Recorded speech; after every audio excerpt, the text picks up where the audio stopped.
आज सुदन गुरुङ फेरि गृह मन्त्रालयमा फर्किनु भएको छ होइन? त्यो समाचार सुनेर तपाईँलाई कस्तो लागिरहेछ? म त एकदमै खुसी छु व्यक्तिगत रूपमा र उहाँलाई कार्यकालको शुभकामना पनि भन्न चाहन्छु, बधाई तथा शुभकामना पनि दिन चाहन्छु यहीँबाट।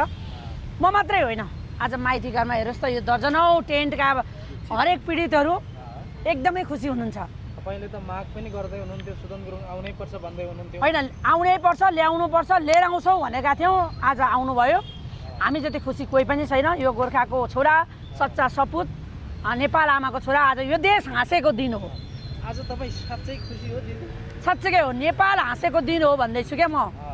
जेएनजीको मर्म र भावना बोकेको, कलम र कापी बोकेर गएका, सुनौला भविष्य बोकेको भाइ बहिनीलाई ताकी गोली हानेका ती अपराधीहरूलाई कारबाही गर्नलाई सुदन गुरुङ नै चाहिन्थ्यो। र हामी जस्ता यो पीडितहरूलाई, ती बलात्कारीहरू तलाउनलाई, हत्याराहरू तलाउनलाई, भ्रष्टहरूलाई तलाउनको लागि सुदन गुरुङ मात्रै काफी हुनुहुन्थ्यो, अब्बल हुनुहुन्थ्यो र एक्सन ओरिएन्टेड गृहमन्त्री हुनुहुन्थ्यो। त्यो कारणले उहाँ आउँदा हामी जति खुसी सायद कोही पनि छैन।